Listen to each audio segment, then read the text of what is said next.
Welcome, everyone, to Weekend Wisdom by Creating a Family.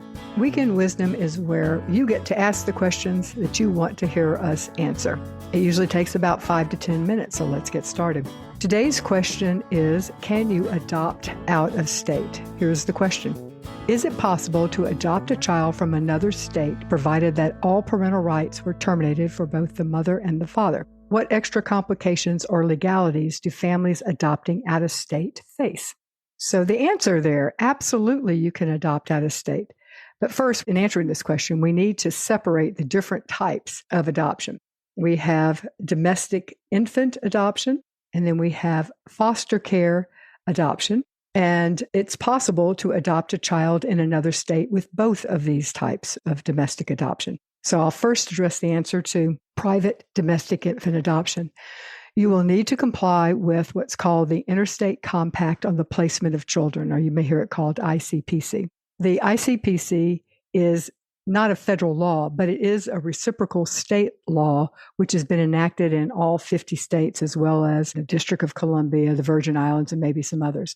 As a result, adopting out of state is a bit more complicated, but it's done all the time. What you do is you have to hire an attorney in the state the child is born that is very knowledgeable about both adoption and the ICPC. If you're working with an agency, they're going to suggest an attorney for you, most likely. And if not, I strongly suggest that you consult with an attorney that's affiliated with or is a fellow with the Academy of Adoption and Assisted Reproduction Attorneys. It goes by the name Quad A.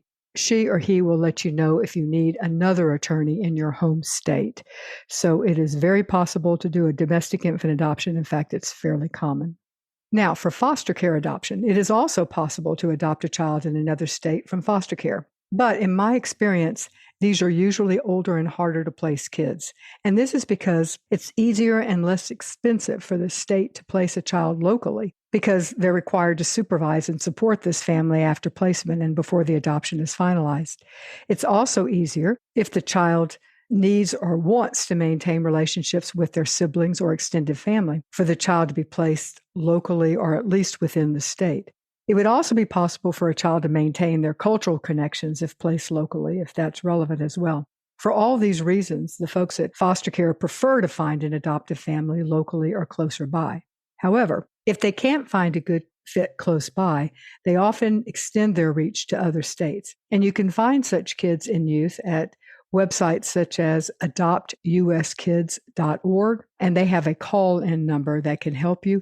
And also many states, in fact, I think most, if not all, have what they usually called a heart gallery that you can check out, where they list with pictures usually of children who are legally free to adopt. You'll have to comply with the Interstate Compact on the Placement of Children, but the professionals will help you with that. And keep in mind that fostering a child with the hopes of adoption, which was sometimes called a foster to adopt program, is usually not an option with children living in another state, unless the child is a relative. Hope that helps. Before you leave, let me tell you about the Jockey Being Family courses that we have. They are free courses that are available on our website. We have a library of them thanks to the support of the Jockey Being Family Foundation. You can check them out at bit.ly/JBF support. That's bit.ly/JBF support. Thanks for listening to this week's Weekend Wisdom. If you liked it, please tell a friend to subscribe wherever you subscribe to the creatingafamily.org podcast.